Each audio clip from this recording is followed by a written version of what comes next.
풀이 영상의 지속적인 업로드를 위해서 구독 꼭 부탁드립니다. 문제풀이가 잘못된 경우 고정 댓글로 안내하겠습니다. 댓글을 통해 추가적인 문제풀이 해설은 하지 않습니다. 대신 영상을 시청하시는 분들이 댓글을 통해 의견을 나누는 것을 추천합니다.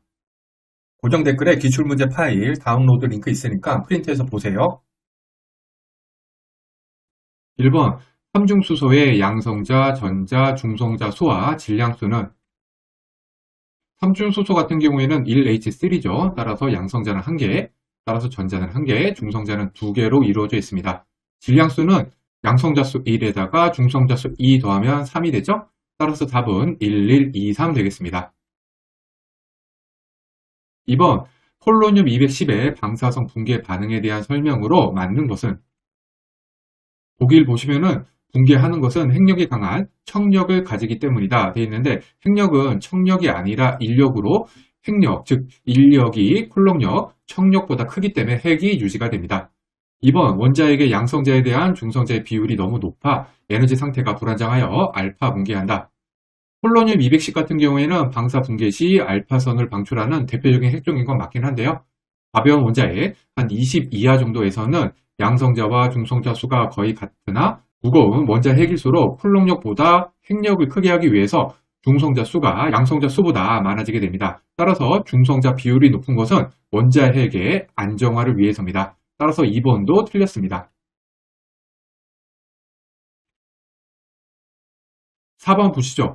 원자핵 속의 핵력은 양성자 간의 힘이 중성자와 양성자 간의 힘보다 작다. 그리고 핵자의 특징 관련된 내용인데요.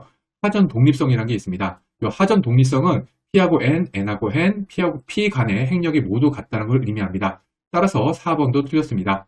보기 3, 헬륨의 원자핵이 폴로늄 210 원자핵에 의한 쿨롱 포텐셜 장벽을 투과하는 양자 터널 효과를 이용하여 설명할 수 있다. 입자가 포텐셜 장벽 이하더라도 장벽 통과하는 터널 이펙트는 알파 붕괴의 관련 사항이 맞습니다. 따라서 답은 3번 되겠습니다. 3번 핵분열 생성물에 대하여 바르게 설명한 것은 보기 1번 대표적인 핵분열 생성물인 세슘 137하고 코발트 60은 베타 붕괴 직후 감마선을 방출하여 안정화된다 라고 되어 있는데 코발트 60은 핵분열 생성물이 아니라 방사와 부식 생성물이 되기 때문에 1번은 틀렸습니다. 2번 스트론튬 90은 베타 붕괴하여 이트리움 90과 영속 평형이 됩니다. 참고로 스트론튬 90은 고에너지 베타선을 방출하는 핵종으로 아주 자주 비출되는 내용이 됩니다. 따라서 감마 붕괴 이거 틀렸죠? 3번 트리튬은 주로 내부 피폭에 영향을 미치는 핵종이다. 트리튬은 내부 피폭에 영향을 미치는 핵종은 맞긴 한데 문제가 핵분열 생성물에 대한 거잖아요. 그런데 트리튬은 핵분열 생성물이 아닙니다. 따라서 답은 4번 되겠습니다. 4번 중수소, 삼중수소 핵 융합 반응으로부터 1MWday의 열 에너지를 얻기 위해 필요한 삼중수소의 양은 여기 보면 핵 융합 반응 한 번당 발생되는 열 에너지가 나와 있네요. 1MWday 같은 경우에는 10의 6승 와트데이가 되고요. 또 와트를 줄 퍼 세크로 단위 환산해주고 데이를 세크로 단위 환산해주면은 8.6 곱하기 10의 10승 줄이 나옵니다. 핵융합 한 번당 발생되는 에너지가 17.6 메브라고 나와 있죠. 요거 줄로 단위로 환산해주면 이렇게 되고요. 따라서 1MW/day 8.6 곱하기 10의 10승을 요 핵융합 한 번당 발생되는 에너지로 나눠주게 되면은 3 곱하기 10의 22승번 핵융합이 필요한 걸 알 수 있습니다. 그리고 삼중수소 질량수가 3이죠. 요거의 3g의 원자수는 6.02 곱하기 10의 23승이잖아요. 따라서 필요한 삼중수소량은 3g 곱하기 3 곱하기 10의 22승에다가 6.02 곱하기 10의 23승으로 나눠주면은 0.15g. 답은 2번 되겠습니다.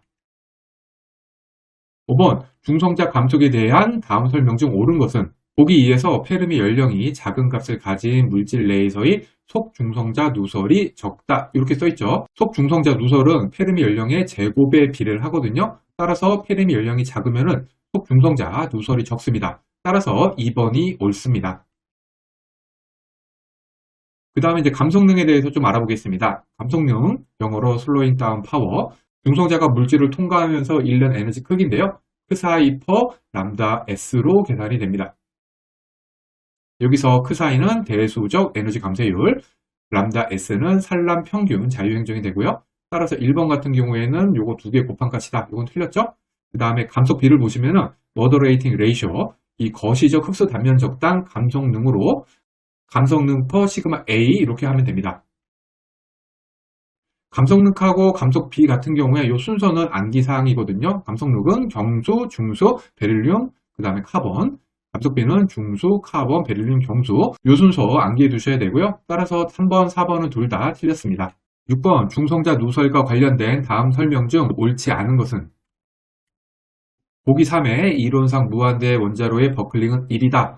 이 버클링은 중성자 속의 공간 분포 곡률로 원자로 크기에 반비례 합니다. 아주 중요한 내용이죠.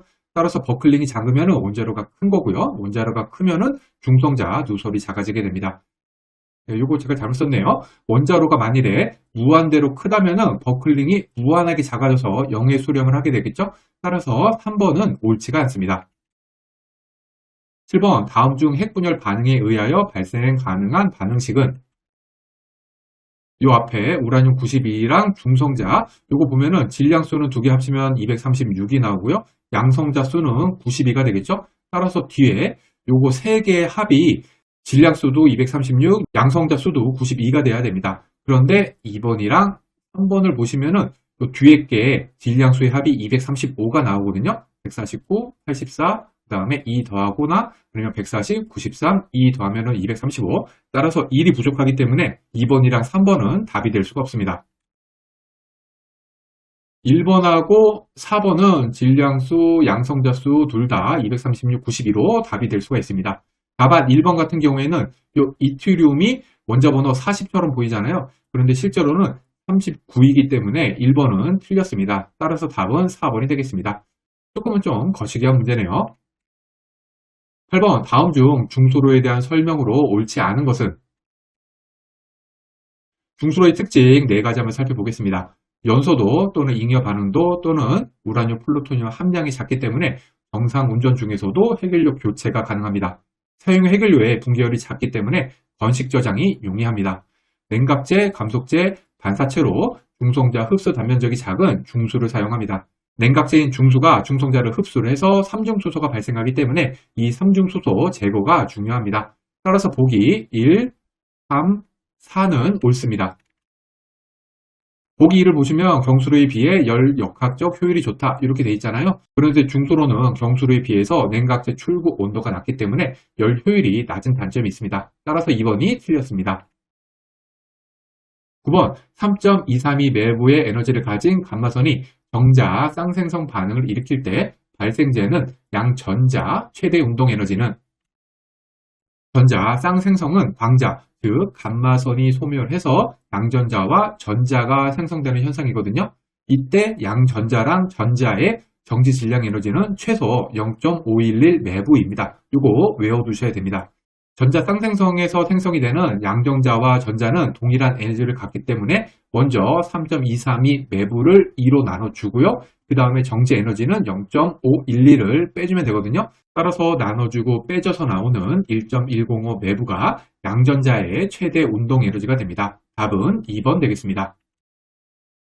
10번 다음 중 중성자 반응에 대한 도플러 효과와 가장 관련이 적은 것은 도플러 효과는 핵연료 온도가 증가를 하면은 공명 흡수 첨두값이 감소하고 폭은 증가를 해서 다시 말하면은 이렇게 생긴 공명 흡수가 첨두값은 감소를 하고 폭이 증가를 하니까 이렇게 된다는 것이죠. 이렇게 돼서 열의 중성자의 공명 흡수가 많아지는 현상을 말합니다. 아주 중요하죠. 따라서 핵연료와 무관한 감속제 온도 계수 1번 감속제 온도 계수와는 가장 관련이 적습니다. 11번 핵 분열이 없는 매질 내에 금방 중성자 점선원이 존재할 때 확산 방정식을 통해 계산된 중성자 속에 대한 다음 설명 중 맞는 것은 중성자 속은 선원에서 가까울수록 확산계수, 흡수계수가 작을수록 큽니다. 4번 보시면은 중성자 흡수 단면적이 작을수록 동일 거리에서의 중성자 속이 크다 라고 되어 있죠. 따라서 답은 4번 되겠습니다. 참고로 보기 1번 보시면은 중성자 속은 중성자 선원으로부터 거리의 제곱에 반비례한다 되어 있는데요.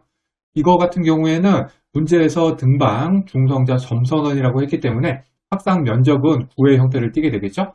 따라서 거리의 제곱에 비례하게 됩니다.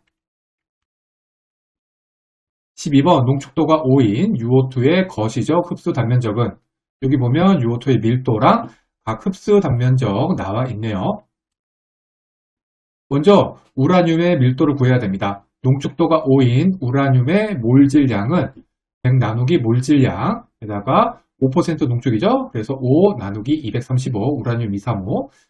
우라늄 238은 농축도가 5니까 95가 되겠죠. 그래서 95 나누기 238 되고요. 그러면은 몰질량은 237.85가 나옵니다.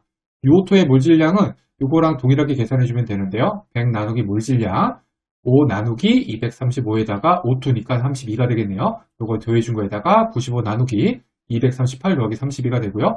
몰질량은 269.84가 나옵니다. 따라서 이거 두 개를 이용해줘서 우라늄의 밀도를 구할 수가 있는데, 여기 UO2의 밀도가 10.5잖아요. 10.5에다가 269.84 UO2의 몰질량에다가 나누기 우라늄의 몰질량 237.85를 해주면은 9.25 g/cm 세제곱 센티미터, 이게 우라늄의 밀도가 됩니다. 다음으로는 각 원소별 수밀도를 구해야 되는데요.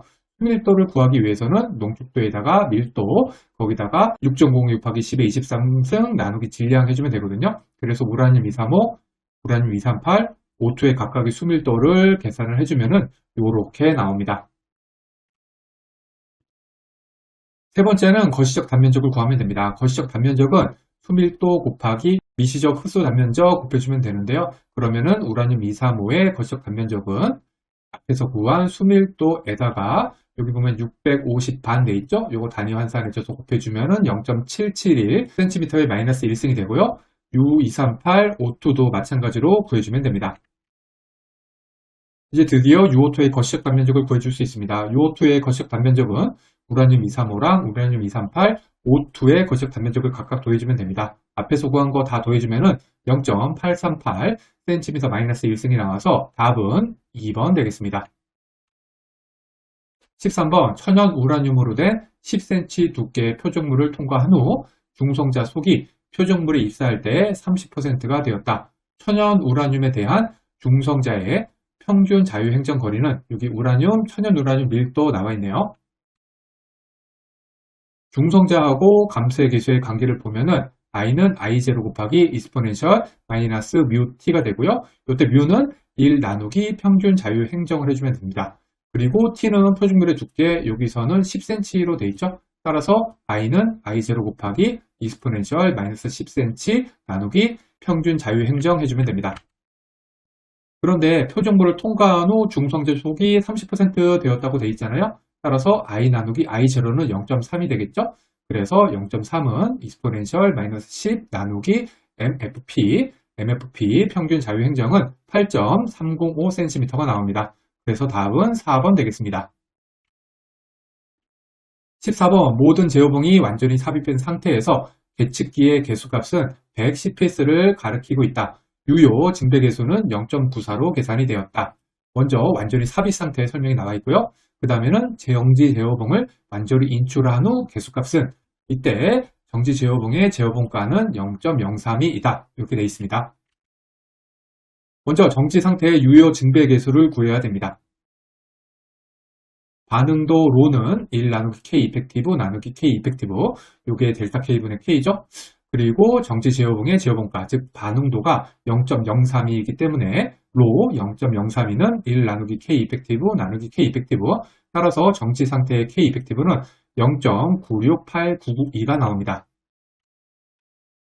다음으로는 유효 증배 개수의 B로 계측값을 구하면 됩니다.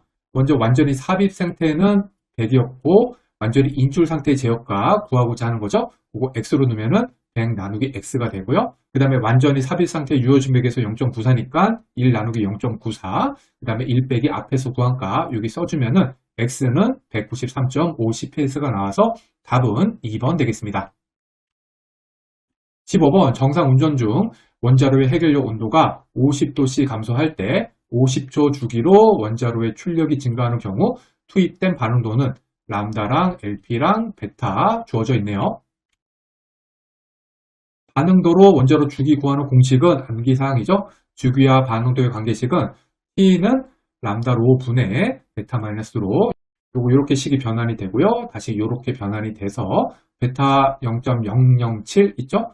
그 다음에 주기 T는 50초, 람다는 0.08 요거 계산해 주면은 0.6이 0이 하나 빠졌습니다. 0.0014가 돼서 답은 4번 되겠습니다. 16번 질소가 중성자와 반응하여 방사성 탄소를 생성하는 핵 반응에서 Q 값은 문제 핵 반응은 14N 더하기 N이 14C 더하기 1H가 되는 반응입니다. Q는 반응 전 빼기 반응 후이기 때문에 반응 전 14N 여기 나와 있죠? 이런 식으로 각각 해당되는 것들 6값 적어주면 됩니다.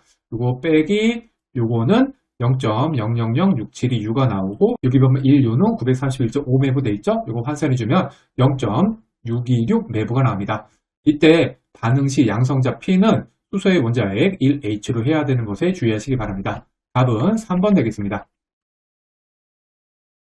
17번 다음 중 증배계소를 구성하는 인자에 대한 설명으로 옳지 않은 것은 증배계소를 구성하는 인자 중에 재생계소를 보면은 생성된 중성자 수 나누기 흡수된 중성자 수가 됩니다. 즉 해결료 고유 특성에 해당이 됩니다. 해결료 연소에 따라서 노심 초기랑 노심 말의 재생계수 값이 달라지겠죠? 따라서 보기 1번 재생계수는 노심 초기와 노심 말기의 값이 다르다. 요거는 옳습니다. 보기 4를 보면은 연료에 대한 감속제의 비가 증가하면 재생계수는 증가한다 돼 있지만 보시다시피 감속제와는 무관하죠? 따라서 답은 4번 되겠습니다. 18번 원자로에서 생성되는 동물질에 대한 설명으로 옳지 않은 것은 동물질은 가열성 동물질하고 운전에 따라 생성이 되는 동물질이 있는데요. 이 문제는 그 중에서 운전에 따라 생성이 되는 동물질인 제논하고 세마리움에 대한 문제입니다. 먼저 제논 135부터 보시죠. 핵분열 시 생성된 아이오다인 135의 방사분계로 제논 135가 생성이 되는데요. 소멸은 중성자 포획해서 소멸이 됩니다. 이거는 핵분열 시 발생되는 중서재를 포획해서 소멸되는 거고요. 아니면은 방사 붕괴돼서 소멸되기도 합니다. 운전 정지가 되면은 중성자 포획으로 소멸은 안 되죠. 하지만 기존에 생성된 아이오다인 135의 방사 붕괴로 생성은 지속이 됩니다. 이 생성량이 방사 붕괴 소물량보다 크기 때문에 초기에는 제논 135가 증가합니다. 그러다가 방사 붕괴 소멸이 계속 지속이 되고 아이오다인 135의 양은 줄어듦에 따라서 제논 145는 줄어들게 됩니다. 이번엔 사바리움 149입니다. 요거는 핵분열 시 생성된 프로메테움 149의 방사 붕괴로 생성이 되고 핵분열 시 발생되는 중성자를 포획해서 소멸하는 중성자 포획 소멸이 되기도 하는데 이게 사마리움 149는 안정핵종이기 때문에 제논 135와는 달리 방사 붕괴는 되지가 않습니다. 운전 정지를 하게 되면은 중성자 포획 소멸은 안 되죠. 그런데 기존에 생성된 프로메테움 149의 방사 붕괴로 생성은 지속이 되기 때문에 초기에는 사마리움 149가 증가하게 됩니다. 이후 프로메테움 149의 양은 줄어들고 방사 붕괴는 여기 안 된다고 돼 있잖아요. 따라서 사마리움 149는 일정하게 됩니다. 보기 3을 보면 원자로 정지 후 제논으로 인해서 원자로의 작동 불능 시간이 존재한다 돼 있죠. 원자로 정지 후 재기동까지 생성된 제논 135로 인한 가동 능력 상실 시간을 원자로 재기동 불능 시간, 리액터 데드 타임이라고 하기 때문에 3번은 옳습니다. 4번 원자로 정지 후 사마리움 농도는 일정 시간 동안 증가하다가 일정하게 유지가 된다. 앞에서 설명했듯이 사마리움 149는 프로메테움 149 방사 붕괴로 초기에는 증가하다가 프로메테움 149 양이 줄어들면서 일정하게 되죠. 따라서 4번도 옳습니다. 보기 2, 제논 평형 농도는 출력에 정비례한다 라고 되어 있잖아요. 제논의 모액종 아이오다인은 출력에 비례하기 때문에 제논의 첨두가스는 출력에 비례하는 게 맞습니다. 하지만 평형 농도는 중성자 포획하고 방사 붕괴로 소멸과도 관련이 되어 있기 때문에 출력에 정비례하지는 않거든요. 따라서 답은 2번이 되겠습니다. 요거면은 상당히 어려운 문제였습니다. 19번 다음 중 원자로의 동특성에 대한 설명으로 옳지 않은 것은 원자로 주기하고 출력에 관한 식은 암기사항이라고 계속 말씀드리고 있죠. P는 P0 곱하기 익스포넨셜 T 나누기 라지 T, 이때 라지 T는 주기가 됩니다. 보기 4를 보면은 원자로 주기는 원자로 출력이 2배 증가 또는 감소하는 데 걸리는 시간이다. 이렇게 돼 있잖아요. 그런데 여기 보시다시피 원자로 주기는 2배 증가하는 데 걸리는 시간이 되기 때문에 4번이 틀렸습니다. 20번 핵분열이 일어나지 않는 매질에서 무한 평판 형태의 중성자 선원이 다음 그림과 같이 놓여 있을 때 거리 A만큼 떨어진 점 P에서의 중성자 속은, 요거는 몇 번 제가 좀 찾아봤는데 결과론적으로 말씀드리면 그냥 단순 암기하는 것이 편합니다. 답은 3번 되겠습니다. 1번 100% 출력으로 운전 중인 원자로가 갑자기 정지되었을 때 해결료의 손상 여부를 확인하는 인자는, 해결료 손상 확인 인자는 운전 중에는 아이오다인, 할로겐 원소죠, 크립톤, 제논, 불활성 기체죠, 세슘, 알칼리 금속 이렇게 측정하는 방법이 있고요. 전베타, 감마 측정, 요거는 전 반사능 측정이라고도 하고요. 요거 말고도 지발 중성자 측정 방법이 있습니다. 정지 중 해결료 손상은 초음파 검사가 있는데 요걸로 정밀 검사가 가능합니다. 문제에서는 100% 출력으로 운전 중이죠. 따라서 요 중에서 해당되는 거는 보기 3번 옥소 아이오다인 방사능 첨도값으로 손상을 확인할 수가 있습니다. 답은 3번 되겠습니다. 2번 가압경소로 냉각제 계통 구조물의 부식 생성물 생성률을 억제하기 위해 냉각제에 주입하는 첨가제가 아닌 것은, 부식 생성물의 생성을 억제하기 위해서는 용존 상소를 제거를 하고 pH 조절을 필요합니다. 이 중에서 용존 상소 제거는 하이드라진이랑 수소로 가능하고요. pH 조절은 중성이나 약 알칼리를 유지하기 위해서 수산화 리튬이 사용이 됩니다. 따라서 보기사의 H3BO3 이게 해당이 되지 않습니다. 참고로 생성된 부식 생성물 용해를 위해서는 아산화수소를 주입하게 됩니다. 답은 4번 되겠습니다. 3번 해결료 제조 공정에 대한 다음 설명 중 옳지 않은 것은, 농축된 UF6를 UO2 분발로 만드는 방법으로는 습식이랑 건식이 있는데요. 습식은 AUC랑 ADU가 있고요. 건식은 백호 IDR 유동층법 공정이 있습니다. 따라서 보기 위해 우라늄 정관을 정제하기 위한 건식법으로 ADU랑 AUC가 있다고 그랬는데 이건 건식이 아니라 습식이죠. 따라서 2번이 틀렸습니다. 해결료 제조 공정 좀 더 자세히 알아보면은 순서는 채광, 정연, 변환, 농축, 재변환, 성형 가공 요 순서고요. 이 중에서 정연은 우라늄 원강에서 옐로우 케이크, 우라늄 정강이죠. 원소기호로는 U3O8을 만드는 공정이고요. 우라늄 거래가 바로 이 옐로우 케이크로 이루어집니다. 정연은 이온 교환법이나 용매 추출법으로 가능합니다.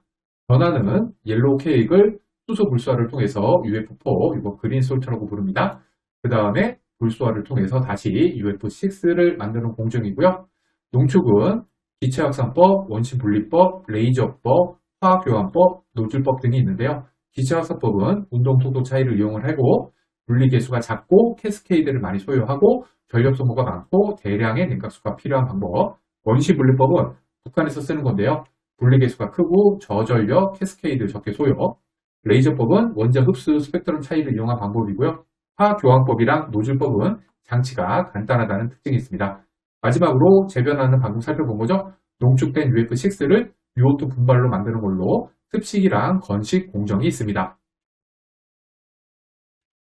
4번 국내 운영 중인 가압경수로 해결료 집합제에 관한 설명 중 옳지 않은 것은, 보기 1을 보면 최상단과 최하단의 지지격자에만 냉각제 유동 시 혼합을 돕는 혼합 날개가 있다. 이렇게 돼 있는데 유동 혼합 날개 같은 경우에는 지지격단의 하류측 끝단, 이건 지지격자의 상단에 해당이 됩니다. 여기에 부착이 되어서 유동 강제 혼합을 통해 대류 열 전달을 증진시키는 역할을 수행하기 때문에 여기 최상단이랑 최하단 지지격자에만, 이거 틀렸죠? 답은 2번 되겠습니다. 5번 방사성 붕괴 계열 중 토린 계열은 요거에서 안정한 최종 핵종이 요거로 될 때까지 발생한 알파 붕괴와 베타 붕괴 횟수는, 알파 붕괴 시에는 양성자가 2개 감소하고 질량수는 4개 감소하죠. 베타 마이너스 붕괴 시에는 양성자가 1개 증가하고 질량수는 그대로죠. 이때 붕괴되는 거에서 알파 붕괴 횟수를 x로 놓고 베타 마이너스 붕괴 횟수를 y라고 놓으면은 양정사 수로 식을 세우면은 양성자가 여기 토리움 90, 그리고 PB는 82, 그래서 90 빼기 이거 2개씩 감소니까 마이너스 2x 더하기 y는 82, 질량수로 식을 세우면 232, 208이죠? 232 빼기 이거 4개 감소니까 마이너스 4x는 208, 요거씩 풀어주면은 x는 6, y는 4 되겠습니다. 6번 금속 우라늄과 이산화 우라늄에 대한 설명 중 옳지 않은 것은, 이산화 우라늄 UO2에는 신연료에도 사용유 해결료에도 U238이 가장 많은 원소를 차지하고요. UO2 펠렛의 용융 온도는 2700에서 2900도씨 정도. UO2는 금속 해결료에 비해서 출력, 반응도죠. 요거는 좀 떨어지지만 안전성이 높다는 장점이 있습니다. 금속 해결료는 고속로에 사용이 되고요. 우라늄, 지르코늄 합금이 대표죠. UO2보다 연소도, 열 전도도 등 출력 관련돼선 우수하지만 녹는 점이 낮고요. 높은 조사 손상 등 안전성에서 불리하고 재처리가 쉽다는 단점이 있습니다.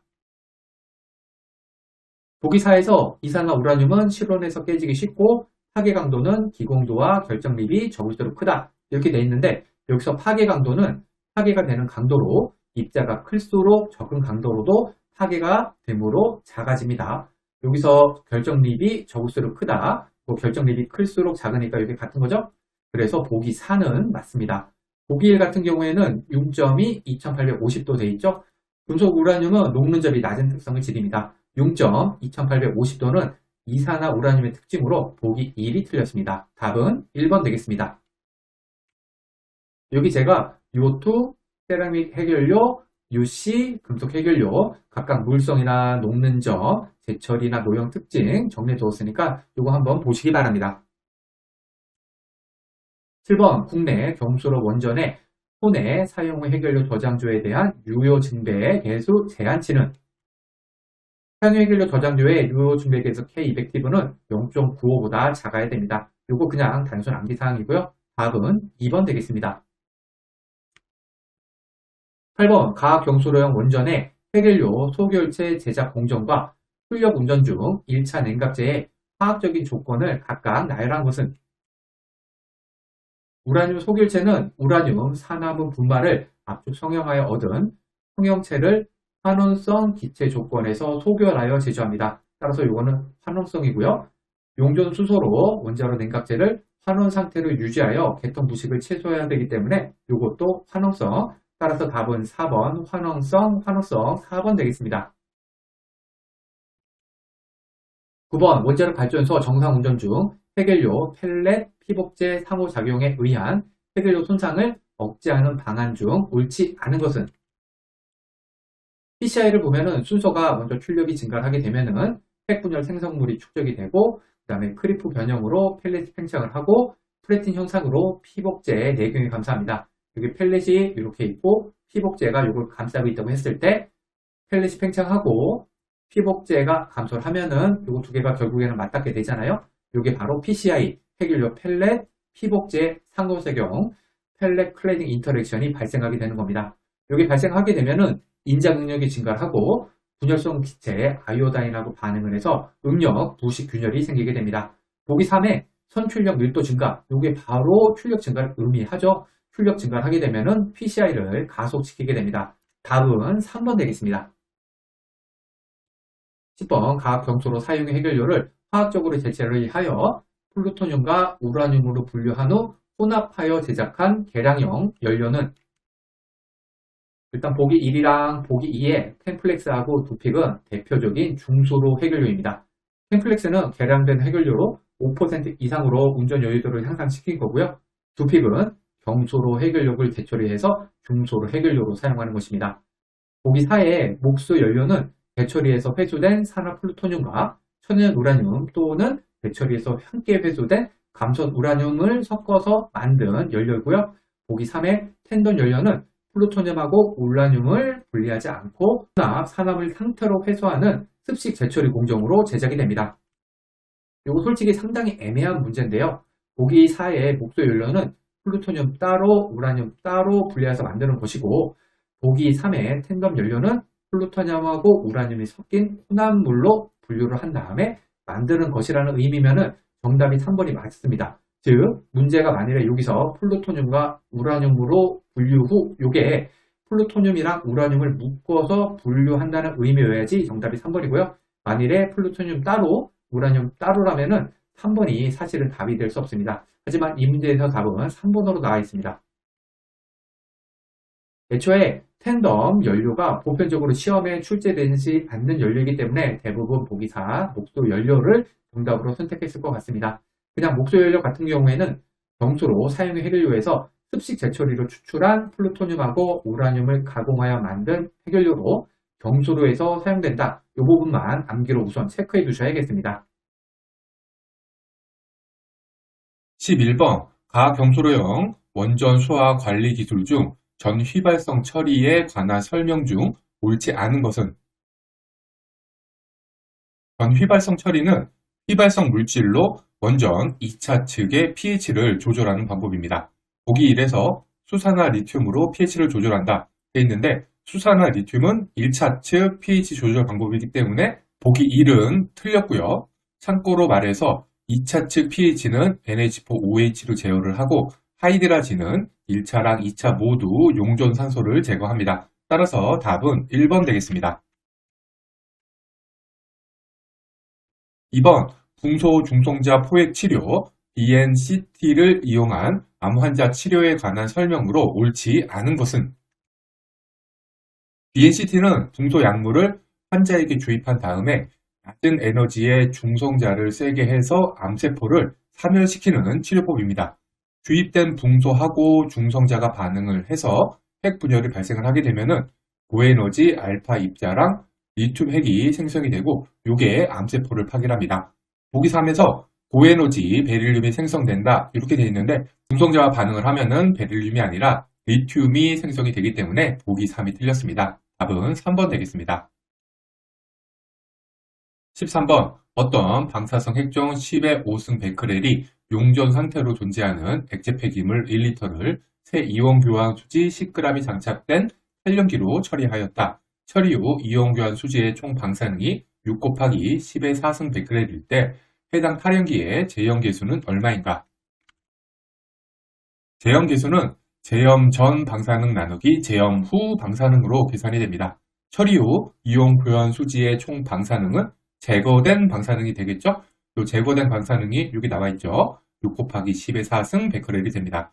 따라서 처리 후 폐액의 방사능은 처리 전 방사능 10의 5승 베크렐 빼기 제거된 방사능 6 곱하기 10의 4승 해주면은 4 곱하기 10의 4승 베크렐이 됩니다. 따라서 제염 계수는 제염 전 방사능 10의 5승 나누기 제염 후 방사능 4 곱하기 10의 4승 해주게 되면은 2.5가 돼서요. 답은 3번 되겠습니다. 14번 안정화 표적 물질 A의 중성자를 조사하면은 방사 반응을 통하여 반감기가 5분인 방사성 핵종 B가 생성이 된다. B의 반감기가 5분입니다. 표적 물질 A의 중성자를 10분 동안 조사를 하고 이어서 10분 동안 방치한 후 계측했더니 방사성 핵종 B의 방사능이 3메가 베크렐이 되었다. 같은 질량의 새로운 표적 물질 A의 중성자를 연속해서 20분 동안 조사한 직후 방사성 핵종 B의 방사능은 얼마인가? 문제가 상당히 복잡하게 되어 있네요. 찬찬히 풀어보면은 A에다가 중성자를 10분 조사하고 10분 방치한다고 되어 있잖아요. 이때 방치되는 10분은 반감기 5분을 2번 거친 거죠. 방사성 핵종 B의 반감기 5분을 2번 거치게 된 거기 때문에 A의 중성자를 10분 조사한 직후 방사성 핵종 B의 방사능은 2번의 반감기를 거치기 전 방사능을 구하면 되기 때문에 3메가베크렐 2번의 반감기를 거친 다음에 3메가베크렐이죠. 여기다가 2 곱하기 2승 4를 곱해주면 12메가베크렐이 됩니다. 그리고 중성자 조사로 생성되는 B 핵종의 방사능은 A는 n파이 시그마에다가 1-2 이스포넨셜 마이너스 람다 t로 계산이 됩니다. 이 정도는 그냥 외워두시고요. 그러면은 식을 대입해주면은 12메가베크렐 앞에서 구했죠? 요거는 이렇게 나옵니다. 그 다음에 경과 시간이 10분이기 때문에 여기 10분 적용해주고요. 그러면은 요거는 요렇게 구할 수가 있겠죠? 구하고자 하는 게 20분 조사 직후의 방사성 핵종 B의 방사능이죠? 요거 식을 구해보면은 n파이 시그마에다가 요거 곱해주면 됩니다. 20분 경과니까 여기다 20분 써주고요. 그리고 반감기가 5분이기 때문에 람다는 로그 2 나누기 5분 해줘가지고 그 구한값을 여기 람다에다가 적용을 해주고요. 그리고 20분 조사 직후 방사성 핵종 B의 방사능은 앞에서 구한 거 있죠? 그거까지 대입을 해주면은 식이 이렇게 나와서 구해보면은 15메가베크렐이 나옵니다. 2번 되겠습니다. 이거 잘못 썼네요. 답은 2번 15메가베크렐 되겠습니다. 15번 사용의 해결료 저장 시설의 햅 인계 안전성 평가에 관한 설명으로 옳지 않은 것은 이거 연소도 이득, 버너 크레딧 관련된 문제인데요. 생각보다 자주 나옵니다. 버너 크레딧은 해결료의 중성자 조사 및 해결료 연소에 따른 반응도 감소를 고려해서 임계 안전성 해석을 위한 개념인데요. 만일에 저장이나 처분하는 사용 해결료를 신연료로 가정을 한다 그러면은 저장할 해결료의 반응도가 최대가 되겠죠. 그런데 이 신연료 대신에 시간에 따른 해결료 반응도로 감소를 고려한다면, 즉 연소도 이득을 고려를 해서 사용 해결료가 저장된다고 가정을 한다면은 이 사용 해결료는 신연료보다는 반응도가 작기 때문에 저장할 수 있는 사용유 해결료의 양이 늘어나게 되는 거죠. 그런데 보기 4에서 연소도 이득에서는 방사화 생성물을 고려할 수 있다 이렇게 되어 있는데, 방사화 생성물은 해결료 자체의 연소도와는 무관하기 때문에 답은 4번이 되겠습니다. 16번 가경소로형 원전에서 주로 사용되는 해결료 피복관 재료에 대한 설명으로 옳지 않은 것은, 하프늄은 열 중성자 흡수 단면적이 크기 때문에 피복관으로는 적합하지 않죠. 따라서 지르코늄에서 하프늄을 제거하여 피복관 재료로 사용을 합니다. 따라서 보기 1, 지르코늄에서 하프늄을 제거한 후 피복관 재료로 사용한다. 이건 맞고요. 그 다음에 보기 2, 지르코늄은 하프늄보다 열 중성자 흡수 단면적이 크다. 이건 틀렸죠. 따라서 답은 2번 되겠습니다. 참고로 보기 4 같은 경우에 수소 흡수는 피복관의 연성을 감소시킨다 이렇게 되어 있는데, 수소 취하는 피복제 산화로 발생된 수소가 피복제에 흡수돼서 물질의 연성을 낮추는 현상이기 때문에 4번도 옳습니다. 수소 취하 감소 방법에는 펠렛 내 수분 함량 조절, 지르칼로리 2에서 니켈을 제거해서 지르칼로리 4로 만드는 방법이 있습니다. 즉 지르칼로리 4는 지르칼로리 2에서 니켈을 제거해서 수소 취하를 감소시켰기 때문에 보기 3, 이것도 옳습니다. 17번 다음 중 자기장을 이용하여 우라늄 동위원소를 농축하는 공정은, 해결료 가공 과정에서 농축 단계에서 사용되는 대표적인 방법이 세 가지가 있습니다. 먼저 기체 황사법은 운동 속도 차이를 이용을 해서 분리계수가 작고 캐스케이드 많이 소요가 되고 전력 소모가 많고 대량의 냉각수가 필요한 방법. 원시분리법은 북한에서 사용되는 방법으로 분리계수가 크고 저전력에 캐스케이드가 적게 소요되는 방법. 레이저법은 원자 흡수 스펙트럼 차이를 이용한 방법인데, 기체 상태의 우라늄에다가 레이저를 쏘아 이온 상태로 만든 다음에 자기장을 통과시키는 방법입니다. 따라서 여기 자기장을 이용한 방법은 보기 3, 레이저 농축법 되겠습니다. 보기 4의 이온 교환법 같은 경우에는 우라늄 원강에서 옐로우 케이크, 우라늄 정강, U3O8이죠. 이거를 만드는 정령 공정에서 사용하는 방법입니다. 18번 지하 매질 내에서 방사성 핵종의 지연 개소에 관한 설명으로 옳지 않은 것은, 분배계수는 보통 지하 매질을 흐르는 방사성 핵종을 포함한 지하수하고 관련하여 사용이 됩니다. 분배계수는 매질의 방사능 농도 나누기 지하수의 방사능 농도로 구하고요. 이걸 좀 더 풀어주면은 매질의 방사능량 나누기 매질의 질량, 이거 나누기 지하수의 방사능량 나누기 지하수의 부피가 됩니다. 지연계수는 1 더하기 지하 매질의 용적 밀도 나누기 공급률 곱하기 분배계수가 됩니다. 따라서 지연계수는 1에다가 이걸 더해준 거죠. 그래서 1보다 크거나 같습니다. 보기 1, 지연계수는 1보다 작거나 같다. 요게 틀렸습니다. 답은 1번 되겠습니다. 그리고 요 세 개 풀어보면은 지연계수는 매질의 밀도, 분배계수, 요게 클수록 커지죠?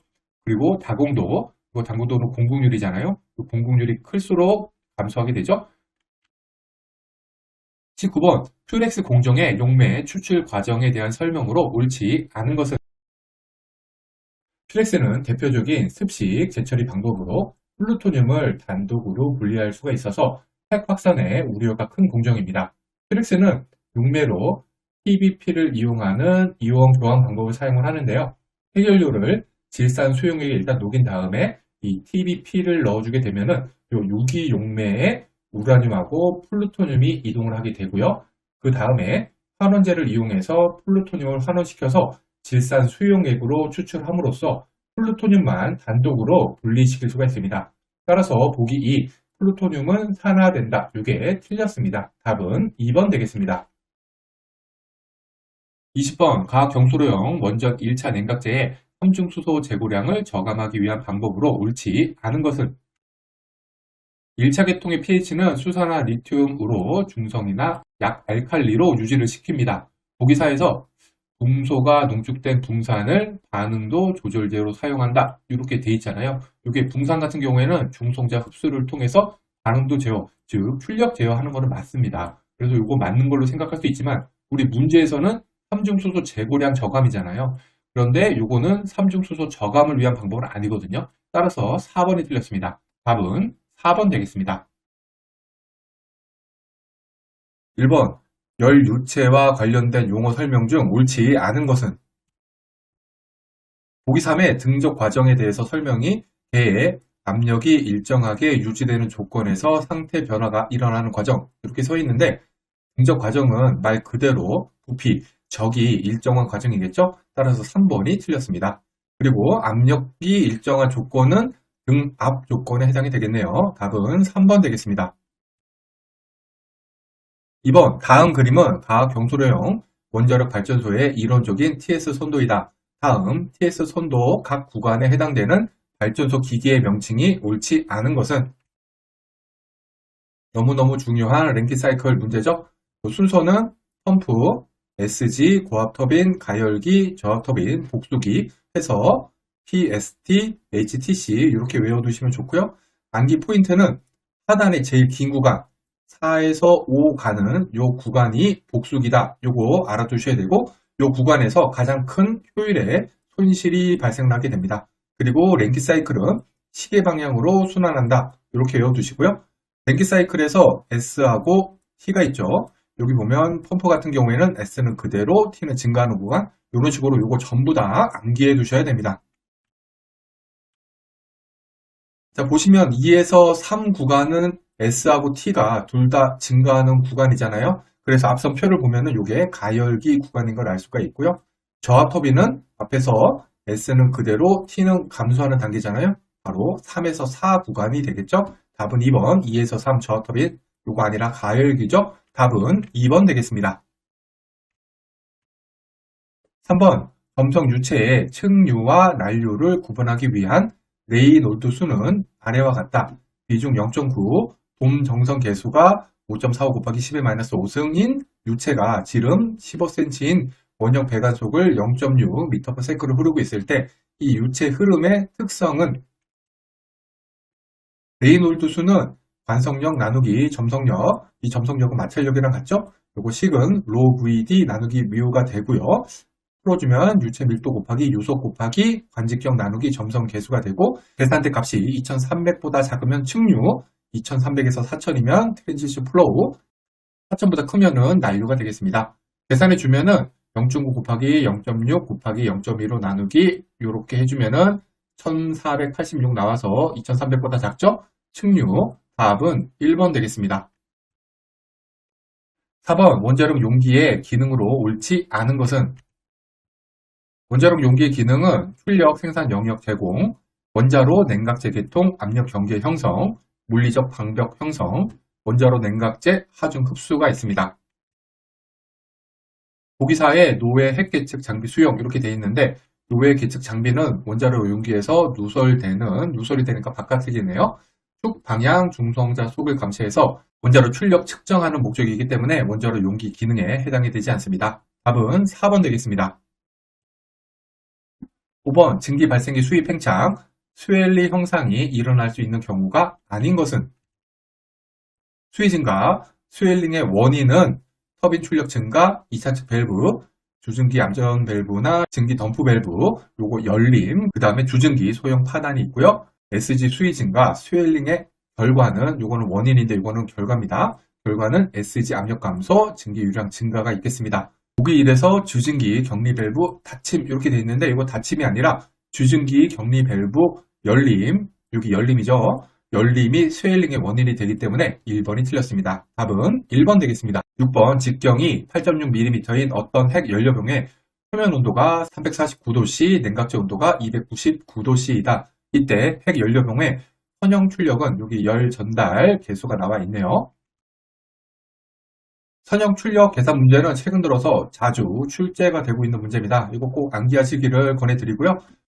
핵 연료병의 선형 출력은 대류 열 전달 계수 곱하기 관둘레 곱하기 델타 T로 계산이 돼서요. 여기 넣어주면은 각각을 29.5kW 나누기 미터가 돼서 답은 4번 되겠습니다. 7번 원자로 냉각제 개통 운전 변수와 핵 비등 이탈률과의 관계에 대한 설명 중 옳지 않은 것은? 이것도 상당히 중요한 문제죠.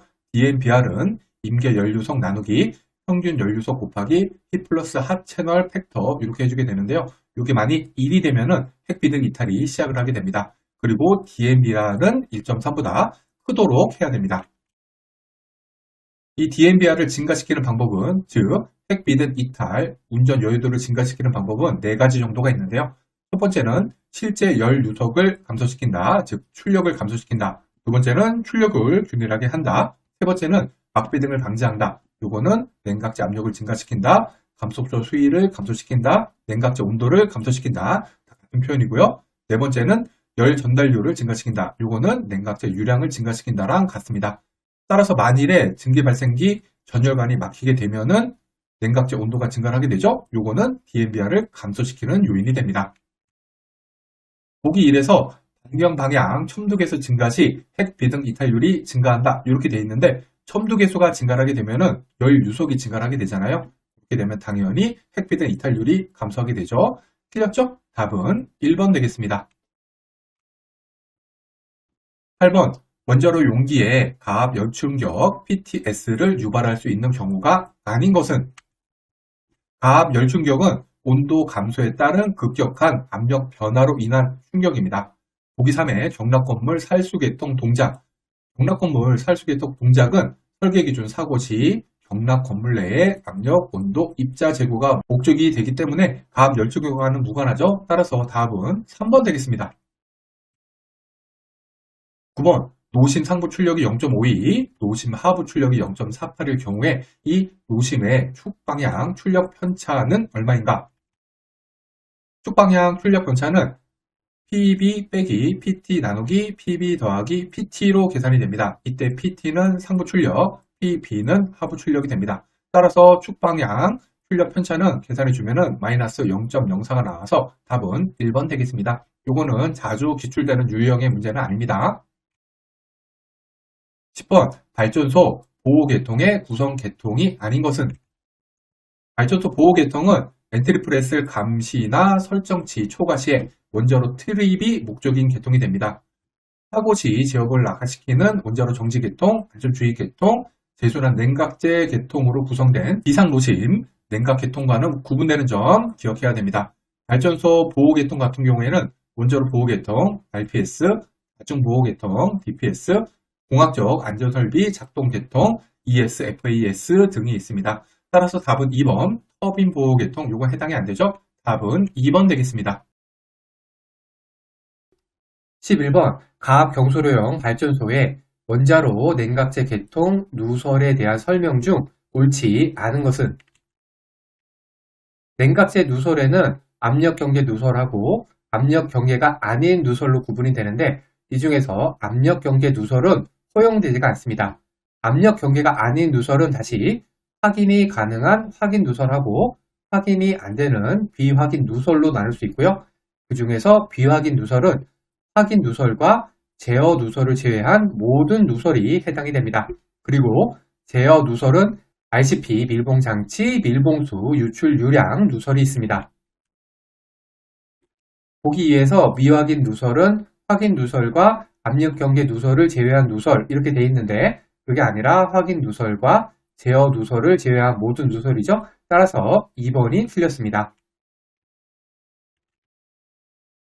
12번 다음 그림과 같은 원형 노즐에서 출구 속도와 출구 유량을 다른 것은?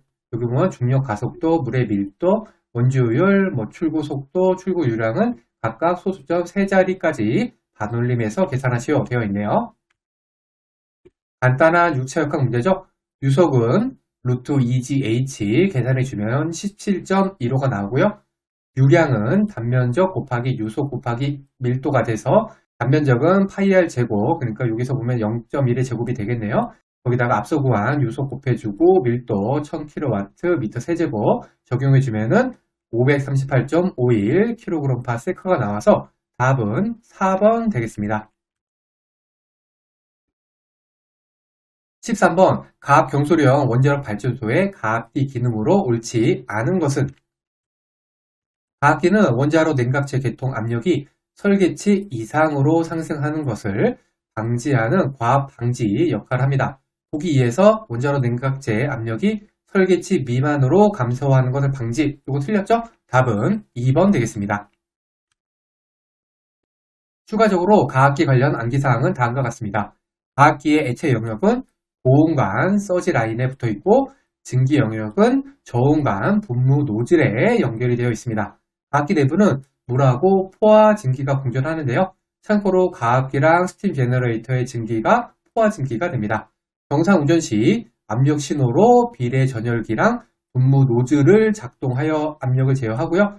보조 전열기 같은 경우에는 기동 운전 시에 온오프 제어, 상부에 위치한 안전 밸브는 사고 시 개방을 하는 역할을 합니다. 14번 화학 및 체적 제어 계통 CVCS의 기능이 아닌 것은 잔열 제거 계통, 이거 정지 냉각 계통이죠. 요거는 정상 운전 중 작동해서 원자로 정지 후 분기열 제거, 재장전 운전 중 용수 공급, 원자로 정지 시 CVCS에 연계해서 냉각제의 정화 기능을 수행을 합니다. 정지 냉각 계통은 출력 운전 중이 아니라 원자로 정지 후 및 재장전 운전 중에 사용이 됩니다. 그런데 보기 1에서 출력 운전 중 정지 냉각 계통의 일부 유량을 유출관 여과기와 이온 교환기를 통과시켜 정화한다. 이거 출력 운전, 이거 아니죠? 따라서 답은 1번 되겠습니다. 참고로 CVCS의 기능은 RCS 펌프 축 밀도수 공급, 그 다음에 붕소 농도 유지, 불활성 기체 제거, 핵 분열 생성물 제거를 통해서 냉각제 화학 및 순도 유지, 그 다음에 가압기 유량 제거, 그 다음에 정상시에는 운전, 기동, 정지가 있죠? 이 정상시에 RCS 제고량을 유지시킵니다. 15번 NC N18.2에서 분류한 발전소 설계 시 고려하는 사건 분류 컨디션 1에서 4를 따를 때 컨디션 2, 비교적 자주 발생하는 경미한 사고에 해당하지 않는 것은 보기 3에 원자로 냉각체 펌프 한 대에 회전차 고착 이렇게 돼 있잖아요. 요거는 컨디션 4거든요. 이게 정리한 표인데 컨디션 1은 정상 운전 및 운전 과도 상태, 컨디션 2, 3, 4에 각각 발생 빈도 나와 있는데 컨디션 4에 앞서 본 한 대의 원자로 냉각체 펌프 회전자 고착돼 있죠? 따라서 컨디션 4가 됩니다. 앞선 표에서 발생 빈도는 당연히 암기를 해야 되는 상황이지만 사고 종류를 다 외우기도 조금 애매하고 참 계륵 같은 암기사항이라고 생각이 됩니다. 16번 한국 표준형 원자력 발전소에서 정지 냉각 계통의 입구에 설치된 저온과압 보호 설비의 기능을 올바로 설명한 것은 저온과압 설비의 목적은 가압기 만수위 상태에서 원자로 냉각체 계통의 압력 과도 현상에 대한 과압 보호로 가압기의 PORV가 담당하고 있습니다. 따라서 보기 2, 가압기 만수위 상태에서 원자로 냉각체 계통의 압력 과도 현상에 대한 과압 보호, 이게 맞죠? 답은 2번 되겠습니다. 참고로 보기 1에 잔열 제고 계통, 여기 정지 냉각 계통이죠? 요거로 혼동하기가 쉬운데요. 잔열 제고 계통은 공학적 안전 설비로 정상 운전 중 작동해서 원자로 정지 후 분기열 제고, 재장전 운전 중 용수 공급, 원자로 정지 시 CVCS에 연계해서 냉각제의 정화 기능을 수행을 합니다. 17번 열출력이 2775MW 써머린 원자력 발전소가 있다. 복수기로의 에너지 방출률이 다음과 같을 때 이 발전소의 효율은 얼마인가? 열출력 요거 단위 환산해주면 이렇게 나오고요. 복수기로의 방출률 요거 단위 환산해주면 이렇게 나옵니다. 복수기로 방출률은 손실에 해당이 되잖아요. 따라서 발전기 효율은 다음과 같이 계산이 됩니다. 열출력 빼기 복수기로의 방출력 나누기 열출력 이렇게 해주면 되는데 이렇게 하면은 34.5%가 나와서 답은 4번 되겠습니다. 18번 가압 경수로에 설치된 비상 노심 냉각 계통 ECCS 또는 안전주의 계통의 기능으로 옳지 않은 것은 비상노심 냉각 계통 ECCS는 DBAC 녹화죠. 이때 노심 열제거 및 안전정지를 하는데요. 이렇게 세 가지 계통을 합니다. 고압, 저압, 안전주의 계통. 요거는 안전주의 실어 발생 시 SIAS죠. 요 실어 발생 시에 RWT로부터 풍산수를 공급을 하고요. 안전주의 테크는 저온 간에 연결이 되어 있고요. 재순환 냉각 계통은 집수조로부터 냉각수를 공급을 합니다. 보기 3에 로카 발생 시 경락 건물 내 과압 방지를 통한 건전성 유지 이렇게 돼 있는데 요거 같은 경우에는 원자로 건물 살수 계통의 기능이잖아요. 따라서 답은 3번이 되겠습니다. 19번 노심 보호 연산기에서는 노심 및 원자로에서 누설되는 중성자를 측정하여 원자로 출력을 측정하는 노외핵 계측기의 측정 부정확성으로 인하여 이를 보정한 값을 사용하고 있다. 노외핵 계측기의 부정확성을 보장하기 위한 인자가 아닌 것은 노심보호 연산기는 원자로를 보호하기 위한 계통으로 원자로의 운전 조건에 대한 계측기 입력 신호를 이용을 해서 노심의 주요 운전 변수를 계산하고 각 운전 변수의 원자로 전지 제한체와 비교하는 기능을 수행을 합니다. 보기 2의 형상 처리 행렬은 노외 검출기가 노심 주위에서 축방향 중성자속 형태를 적절히 표현할 수 있도록 사용을 하는 거고요.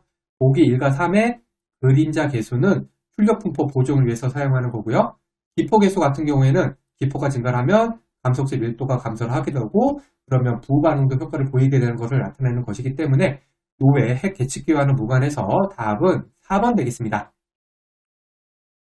20번 원자로 냉각제 계통에 유동 정체를 유발할 수 있는 경우가 아닌 것은 원자로에서 생성된 열은 증기 발생기를 통해서 2차 계통으로 전달이 됩니다. 즉 1차 측하고 2차 측 사이에 열 전달에 문제가 생기면은 이 유동 정체가 발생될 수가 있습니다.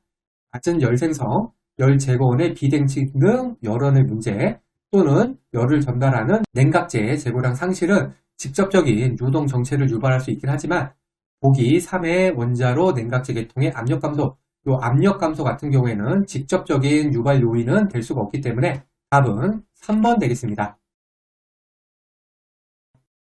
1번 각 경소료형 원자력 발전소에서 제어봉을 삽입하거나 인출할 때 제어봉군 간에 중첩시키도록 되어 있는데 그 이유로 옳지 않은 것은 이 제어봉을 삽입 한개 이상으로 유지하는 것은 제어봉 이탈 사고 시 삽입이 되는 정반응도를 제한하기 위해서죠. 따라서 보기 4에서 제어봉 이탈 사고 시 부반응도 삽입 제한, 이거 틀렸죠? 답은 4번 되겠습니다. 2번 원자력 발전소의 반응도 제어 계통에 관한 기술 기준으로 옳지 않은 것은 서로 다른 설계 원리를 가진 두 개의 독립적인 반응도 제어 계통이 제공되어야 하고 그 중에 하나는 제어봉을 사용해야 한다. 여기 제가 캡처해놨죠. 원활 규칙 17호 원자로 시설 등의 기술 기준에 관한 규칙 여기에 이러한 문구가 나와 있습니다.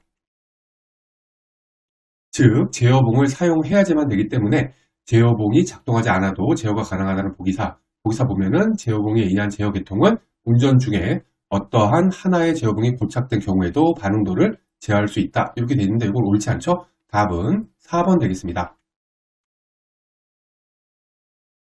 3번 원자력 발전소에서 원자로 보호 계통의 신뢰성을 향상시키기 위한 아래 설명에 해당하는 설계 기준으로 맞는 것은 보기 1의 다중성은 같은 거 2개죠? 그 다음에 다양성은 다른 거 2개고 보기 2의 독립성은 2개가 서로 영향을 안 받게 하는 거 그 다음에 동시성은 논리 회로가 들어가면은 동시성에 대한 설명입니다. 답을 보면은 한 측정기의 오작동으로 인한 불필요한 정지를 배제하고 또 언제 보호계통을 작동해야 할지를 판단하는 어떤 기준의 설정이 필요하다. 나는 논리 회로에 의해 이루어진다. 논리 회로 나와 있네요. 따라서 답은 4번 동시성 되겠습니다. 4번 각 경수료형 원자로의 축 방향 중성자속 분포에 영향을 주는 주요 인자가 아닌 것은 중소는 냉각제에 균일하게 분포가 되어 있잖아요. 따라서 축 방향으로만 따로 영향을 줄 수가 없습니다. 이거 되게 많이 나옵니다. 참고로 동물질은 수용성 동물질, 이건 화학적 동물질 붕산이죠. 그리고 가연성 동물질, 이거는 동물질 봉입니다. 마지막으로 생성되는 생성 동물질, 제논하고 사마리움, 이렇게 동물질을 구분해서 외워두면 좋습니다. 답은 3번 원자로 냉각제 내 붕소농도 되겠습니다. 5번 원자로 냉각제 계통의 과냉각 여유도, 서브쿨링 마진을 감시하는 데 사용되는 변수가 아닌 것은? 냉각제는 가압을 통해서 최대 온도를 높게 함으로써 노심에서 발생한 고온의 열을 전달할 수가 있습니다. 즉, 냉각제는 가압을 통해서 과냉각 상태에서 운전이 가능하고요. 또 냉각제가 이러한 과냉각 상태에서 벗어나기 위한 여유도가 바로 과냉각 여유도 되겠습니다. 보기 1에 원자로 노외 핵 계측, 출력 이렇게 되어 있는데, 노외 계측 장비는 원자로에서 누설되는 축 방향 중성자 속을 감시해서 원자로 출력 측정하는 목적으로 과냉각 여유도와는 무관하잖아요. 따라서 1번, 답은 1번 되겠습니다. 6번, 원자력 발전소 기동 시 전 출력 도달 후 약 40에서 50시간 동안 노심의 반응도가 급격히 감소하는 가장 큰 이유는 무엇인가? 이거 아주 쉬운 문제죠? 제논 135는 핵 분열 시 생성되는 아이오다인 135의 방사 붕괴로 생성이 됩니다. 그리고 운전 초기에는 중성자 포획을 통해서 반응도를 급격히 감소시키는 생성 동물질에 해당이 되죠. 이후 5반감기인 50시간이 되면은 제논 평형에 도달하게 됩니다. 따라서 40에서 50시간 동안 노심의 반응도 급격히 감소시키는 것은 보기 3, 제논의 증가, 답은 3번 되겠습니다. 참고로 반응도에 영향을 주는 인자를 살펴보면은 단기 반응도, 중기 반응도, 장기 반응도 이렇게 3개 구분해서 외워둬야 되는데요. 단기 반응도는 수초에서 수분 영향을 주고, 냉각제 압력, 해결료 온도, 냉각제 온도입니다. 이때 냉각제 압력이 가장 단기가 되겠습니다. 중기 반응도는 수시간에서 수일에 걸쳐서 영향을 주는데요. 제논하고 사마리움 농도가 해당이 되는데, 제논이 수시간, 사마리움은 수일 되겠습니다. 장기 반응도는 전 수명 기간에 걸쳐서 영향을 주는데요. 연료 연소, 플루토늄 축적, 가연성 동물질 연소, 핵 분열 생성 동물질 축적 등이 있습니다. 7번 원자력 발전소의 심층 방어에서 효과적인 이행을 위한 전제 조건으로 옳지 않은 것은? 심층 방어는 원자력 시설의 설계와 운전에 있어서 방사선이나 위험 물질을 누출하는 사고를 예방하고 완화하는 접근법입니다. 심층 방어에는 물리적 다중방벽하고 다단계 방어로 이해가 되는데, 물리적 다중방벽은 제1에서 5 방어벽이 있고, 순서대로 하면은 연료 펠렛, 연료 피복관, 원자로 용기, 원자로 경락 건물 내벽, 원자로 경락 건물 외벽 순이 되겠습니다. 다단계 방어는 1에서 5단계가 있는데, 정상 상태 유지, 비정상 상태의 제어, 사고 예방, 사고 완화, 소외, 비상 대응이 있습니다. 이 중에서 1단계 정상 상태 유지의 핵심 수단으로 보수적인 설계, 고품질의 건설, 운전 보수, 공학적 관행, 안전 문화 이렇게 있는데요. 지금까지 말씀드린 거 다 외워야 될지는 살짝 의문이긴 합니다. 아무튼 심층 방어의 효과적인 이행을 위한 전제 수단, 결정론적 안정성 평가 이거 나오지 않았죠? 따라서 답은 2번 되겠습니다. 어려운 문제네요. 8번 가경소령 원전에서 출력 운전 중 원자로가 긴급 정지되었다. 다음 중 원자로 전지를 확인하기 위한 방법이 아닌 것은? 원자로 긴급 정지 시에는 1차 측 열 제거를 위해서 2차 측 터빈 쪽은 계속 운전이 되어야 됩니다. 따라서 보기 3, 터빈 정지 밸브의 닫힘 확인. 이거 닫힘 확인되면 안 되죠. 따라서 답은 3번 되겠습니다. 9번 어떤 원자로 노심에서 핵비등 이탈률이 1.4에서 1.6으로 증가했네요. 증가할 경우에 대한 설명으로 옳지 않은 것은? 정말 자주 나오는 핵비등 이탈 관련 문제입니다. 반드시 암기를 해야 되겠고요. 순서가 핵비등 이탈 시작, 물이 끓기 시작, 증기가 피복제 섞기 시작, 열 전달률을 감소하면 막비등까지 이루어지는 겁니다. 그리고 핵비등 이탈률은 1.3보다 커야 됩니다. 즉 핵비등 이탈률이 증가를 할수록 핵비등 이탈이 방지가 되고 막비등에서 멀어지게 되는 거잖아요. 그리고 여기서는 증가를 했죠. 보기 4, 막비등이 발생한다. 이거 아니죠? 답은 4번 되겠습니다.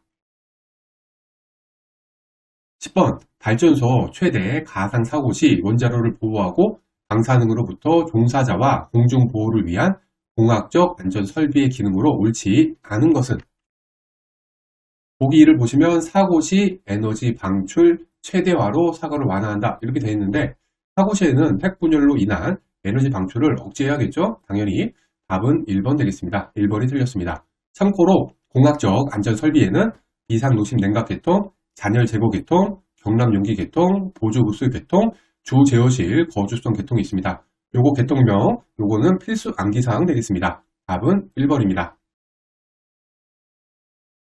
11번 출력이 2배로 증가하는데 28초 걸리는 원자로가 있다. 기동률로 맞는 것은? 요거는 기동률이 주어졌을 때의 출력 계산 문제입니다. 이것도 자주 나옵니다. P는 P0 곱하기 10에 기동률 곱하기 T로 계산이 되고요.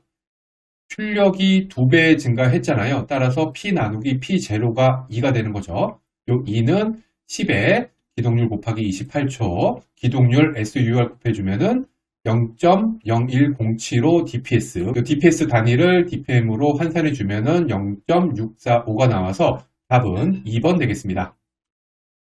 12번 원자로를 70% 출력으로 운전하다가 동소 희석으로 100% 출력으로 증가시키려고 한다. 100% 출력 도달 시 붕소 농도로 맞는 것은 단 제어봉은 현 위치를 유지하며 제논의 농도는 무시한다. 보면 70% 상태의 붕소 농도랑 출력 개수랑 출력 붕소 농도가 나와 있네요. 먼저 출력 개수가 14 ppm/%죠. 30% 증가를 시켜야 되잖아요. 그러려면은 요 14에다가 30%를 곱해주면은 420 ppm이 나옵니다. 그리고 출력 붕소 개수가 10 ppm/ppm이니까 요 앞서 구한 420 ppm에다가 10 요거 출력 붕소 개수를 나눠주면은 42 ppm이 나옵니다. 만일에 붕소 농도가 늘게 되면은 출력은 감소하게 되는 거죠. 따라서 붕소 농도는 42 ppm만큼 감소해야 됩니다. 따라서 810 ppm 빼기 420 ppm에서 정답은 768 ppm 1번 되겠습니다. 13번 가 경소로형 원자력 발전소에서 출력 운전 중 정지 여유도 셧다운 마진의 감소 요인이 아닌 것은? 정지 여유도는 미인계 상태하고 임계 상태를 구분해서 암기할 필요가 있습니다. 미인계 상태에서는 임계와 벌어진 정도로 공산 희석, 제논 붕괴는 정지 여유도를 감소시키는 요인이 되고요. 미인계 상태에서는 모든 제어봉 삽입 시의 부반응도로 제어봉 삽입은 정지 여유도를 감소시키는 요인이 됩니다. 임계 상태에서 제어봉 인출은 인출을 많이 할수록 삽입 시의 부반응도가 커지게 되기 때문에 정지 여유도 증가하는 요인이 되죠. 따라서 제어봉 인출 요거는 감소 요인이 아니죠. 답은 2번 되겠습니다. 14번 가경소로형 원자력 발전소 원자로의 반응도 조절에 사용하는 화학적 제어제의 장점에 대한 설명으로 옳지 않은 것은? 이 화학적 제어제는 바로 붕산이죠. 화학제로 붕산을 사용하는 이유는 열과 방사선에 대해서 안정하고 노심 전체에 균일하게 분포가 가능하고 사고 시 대량 주입이 용이하기 때문입니다. 보기 1에서 신속한 반응도 제어로 부하 추종 운전에 용이하다 이렇게 되어 있는데 신속한 반응도 제어는 붕산이 아니라 제어봉이죠. 따라서 1번이 틀렸습니다. 답은 1번 되겠습니다. 15번 원자로 냉각제 상칠 사고 로카 시 증기 발생기 유튜브 상단에 불응축성 가스가 집적되면 자연순환 냉각을 방해해서 노심의 안전성을 저해하게 된다. 다음 중 발생 가능한 불응축성 가스의 생성원이 아닌 것은? 보기 4 보면 화학 및 최적 제어 계통 VCT죠. 요거의 수소가스 방출 이렇게 돼 있는데 최적 제어 탱크에는 수소를 가압을 해서 원자로 냉각제 산소 농도를 제어하고 있죠. 따라서 로카시 VCT에서 수소가스 방출로 냉각제로부터 증기 발생기 유튜브 상단에 수소가 집적된다는 것은 논리적으로 성립이 되지가 않죠. 따라서 답은 4번 되겠습니다. 16번 경소로형 원자력 발전소 설계 기준 사고 중 저출력 운전 상태에서 노심에 더욱 심각한 손상을 줄 우려가 있는 사고는? 저출력 상태에서는 1차 측보다는 2차 측에서의 급수 및 중기 유량을 통한 제어가 중요합니다. 따라서 보기 2의 조증기관 파열사고, 이게 가장 영향을 많이 주죠. 따라서 가장 큰 손상을 줄 수 있는 거는 2번, 답은 2번 되겠습니다. 17번, 전원 상실에 의하여 원자로 냉각제 펌프가 정지되면 자연순환에 의하여 농심을 냉각해야 되는데, 자연순환을 유지하기 위한 조건으로 옳지 않은 것은, 자연순환을 하기 위해서는 열 제거원이 열 생성원보다 커야 되고요. 또 더 높이 위치하고 있어야 됩니다. 그리고 자연순환은 증기랑 물의 밀도 차이에 의해서 발생을 합니다. 보기 3에 주증기관 격리 및 대기덤프 닫힌 상태 유지, 이렇게 되어 있는데, 만일에 주증기관이 격리가 되어 있다면은 2차 측에 의한 열제거가 용이하지가 않죠. 요거는 자연순환을 저해하는 요소가 됩니다. 따라서 답은 3번 되겠습니다. 18번, 원자로 냉각제 상실 사고 시 일정 시간 경과 후 보온관 및 저온관의 안전 주입을 동시에 수행하는 이유는 무엇인가?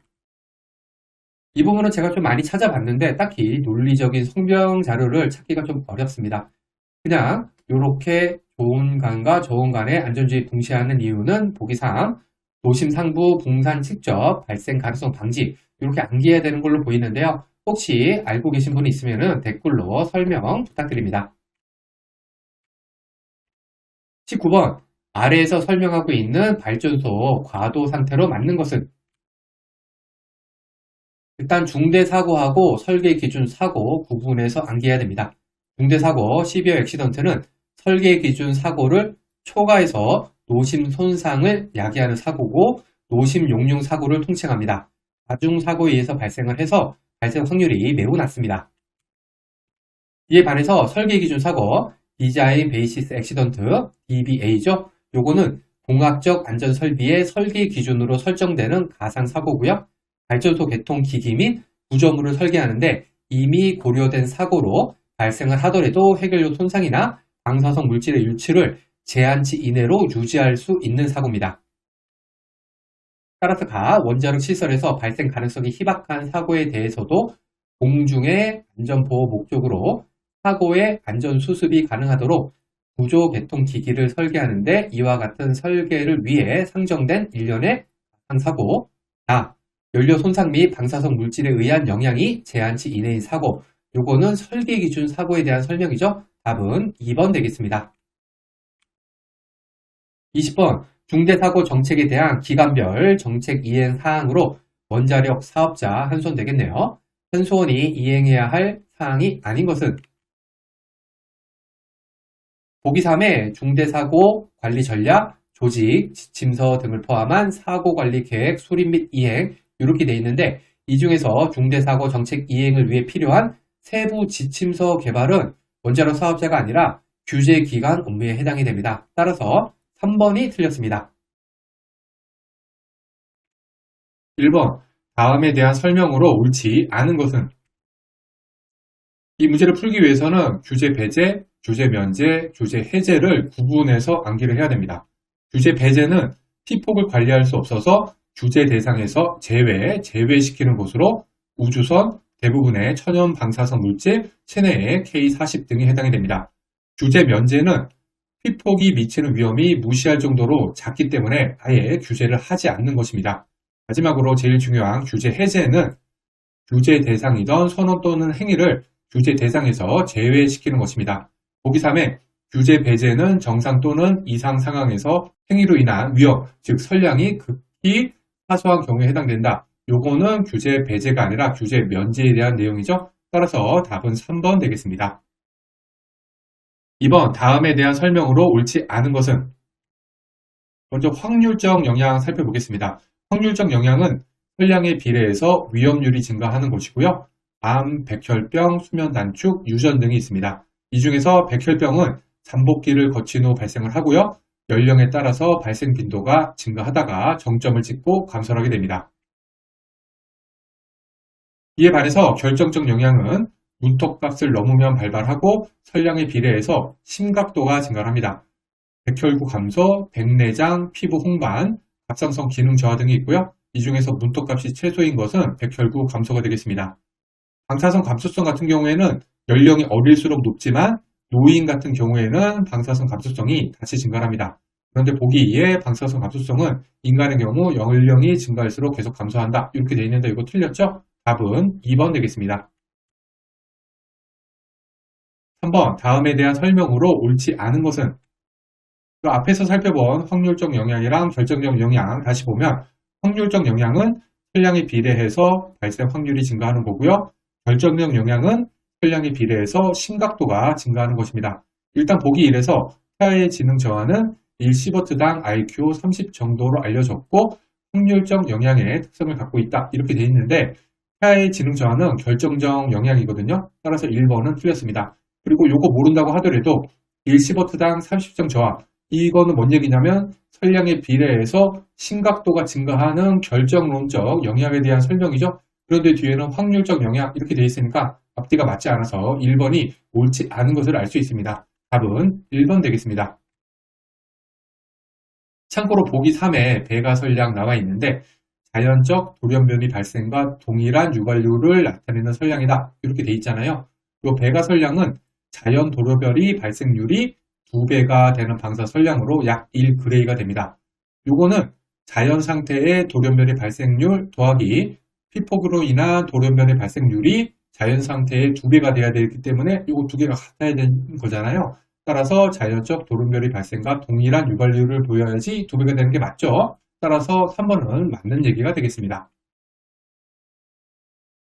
4번 비례계수관에 대한 설명으로 옳지 않은 것은 비례계수관의 경우에는 인과전압 초기에는 알파선에 기인을 하고요. 인과전압이 올라감에 따라서 알파선과 베타선에 영향을 받습니다.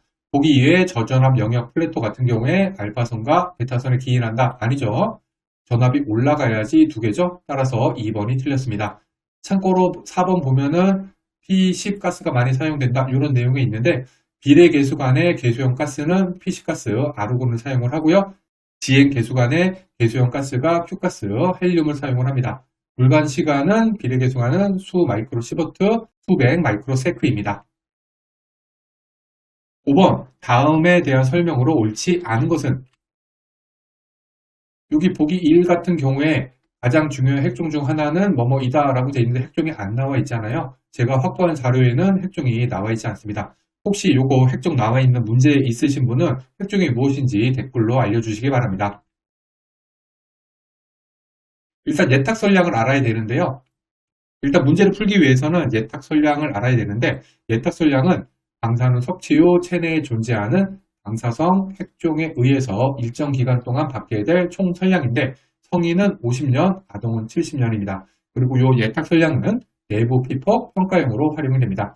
이에 반해서 설량 예탁은 설량률의 무한적분값을 의미합니다. 여기 보면은 설량 예탁을 평가하기 위해서 성인 50년, 아동 70년 이거 설량 예탁이 아니라 예탁 설량에 대한 거죠. 따라서 4번이 틀렸습니다. 6번 기존 피폭에 대한 참조 준위는 요 기존 피폭에 대한 참조 준위는 1에서 20mSib입니다. 요거 단순 암기 사항입니다. 참고로 ICRP 73에는 참조 준위를 아래와 같이 4가지로 구분하고 있는데요. 기록 준위는 기록해야 하는 준위로 그 이하는 무시를 하는 거고요. 노사 준위는 측정 결과에 대한 원인 및 의미가 검토되는 준위고요. 개입 준위는 시정 조치가 고려되어야 하는 준위, 조치 준위는 특정 조치가 이루어져야 하는 준위입니다. 답은 2번 되겠습니다. 7번 다음 핵종을 내장하고 있는 밀봉선홍 중에 제동 복사선 차폐에 가장 많은 주의가 요구되는 핵종은 이거 빈출되는 문제죠. 제동 복사는 고에너지 베타선이 질량수가 높은 물질과 반응해서 제동 복사선 특정 X선을 방출하는 것입니다. 제동 복사선은 고에너지 베타선을 방출하는 수료통 90이 가장 대표적인 핵종이죠. 답은 3번 되겠습니다. 8번 방사성 작업 종사자가 실수로 어떤 핵종을 3 곱하기 10의 5승 베크렐을 섭취를 하고 이 방사성 핵종에 공기가 500 베크렐/미터 3승으로 오염된 방사성 작업 구역에서 400시간을 근무하였다. 이 종사자의 유효 설량은 여기 보면 연간 한도가 나와 있고 연간 작업시간, 호흡률이 나와 있네요. 이것도 상당히 중요한 문제가 되겠습니다. 일단은 실수로 섭취하는 방사능 알아야 되는데 이거는 3 곱하기 10의 5승 베크렐 나왔죠. 그 다음에는 작업으로 인한 흡수 방사능도 알아야 됩니다.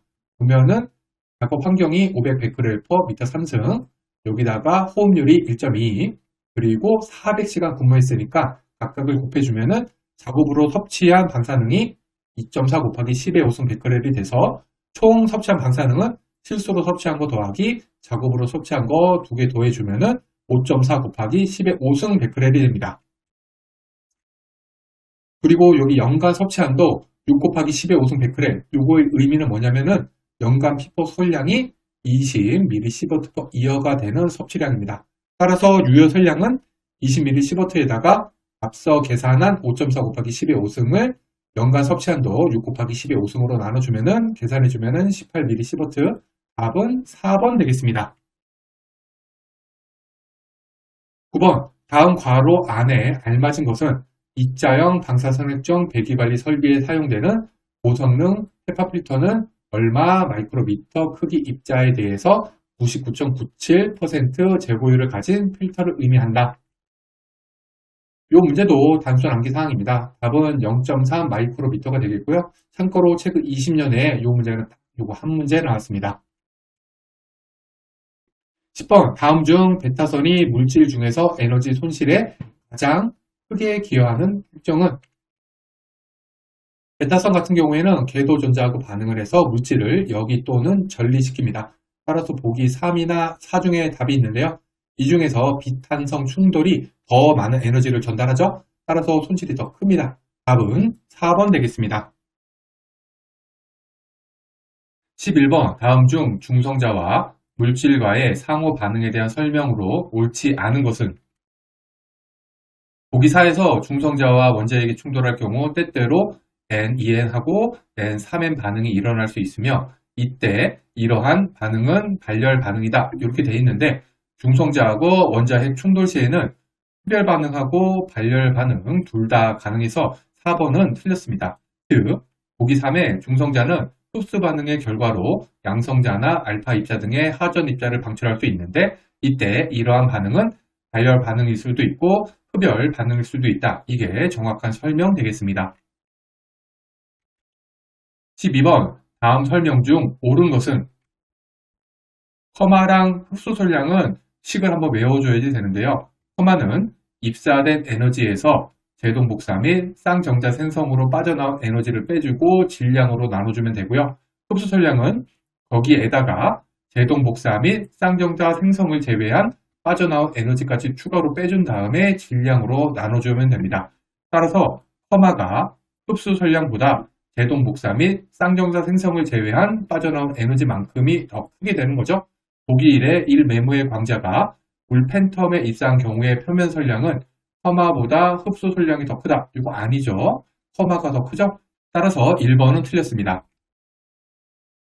그리고 보기 2에 동일한 방사선에 대하여 물질의 반가층이 클수록 차폐의 공간적인 측면에서 더 유리하다. 이렇게 돼 있는데 반가층이 클수록 차폐에 필요한 두께가 더 커지는 거잖아요. 즉 공간적으로 더 불리하죠. 2번도 틀렸습니다.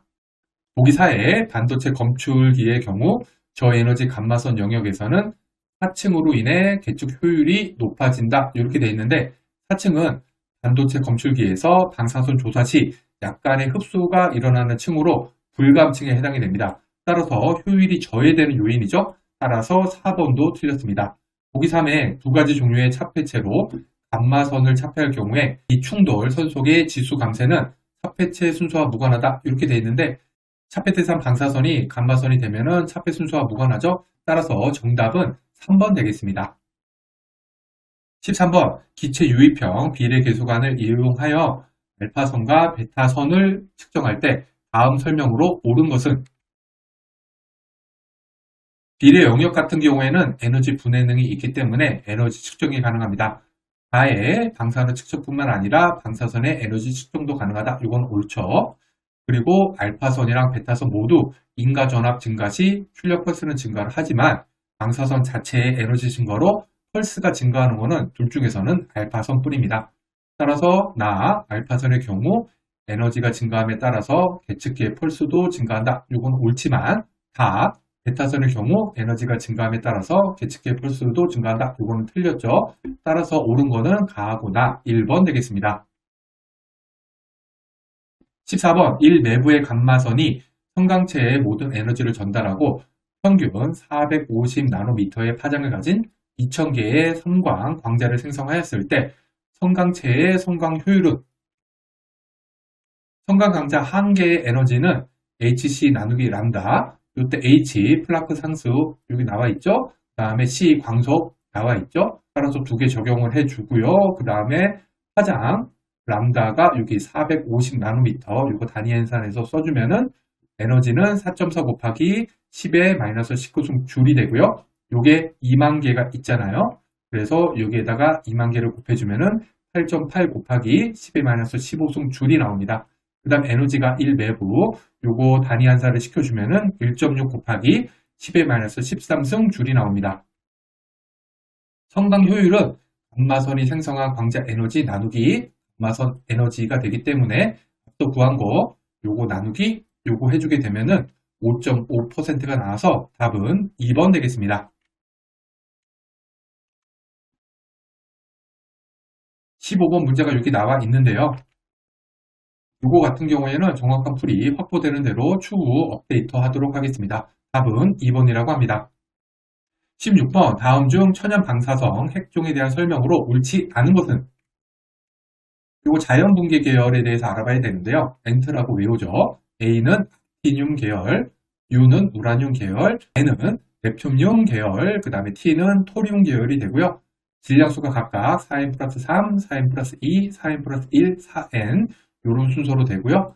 액티늄 계열은 우라늄 235가 대표적, 우라늄 계열은 우라늄 238이 대표적, 넵튠륨 계열은 인공방사성 계열인데요. 천연에는 존재하지 않습니다. 보기 3에 질량수가 4n 플러스 3인 계열은 자연계에는 존재하지 않는다. 이렇게 되어 있는데 자연계에 존재하지 않는 것은 넵튠륨 계열이죠. 4n 플러스 1. 따라서 한 번이 틀렸습니다. 참고로 자연분계 계열의 공통점은 첫 핵종이 긴 반감기를 갖는다. 계열 분기 도중에 라동 기체가 있다. 최종 핵종은 납82이다. 이렇게 세 가지가 공통점 되겠습니다. 17번 2.3 내부 단일 에너지 감마선이 매우 작은 크기의 반도체 검출기에 입사 시에 다중 채널 분석기에서 관찰이 가장 용이하지 않은 피크는? 이거 참 논란이 많은 문제이자 별로 좋지 않은 문제입니다. 감마선이 반도체 검출기에 입사를 하게 되면은 전자가 생성이 되고 생성된 전자가 검출기 내부를 이동을 하면서 광전자가 생성이 됩니다. 따라서 광전자에 의한 컵부터 산란하고 광전자 피크는 검출이 용이합니다. 그리고 문제에서 매우 작은 크기라고 되어 있기 때문에 대부분 이중 이탈이 되고 단일 이탈만 검출되기는 어려워서 정답은 4번입니다. 4번 단일 이탈 피크 되겠습니다.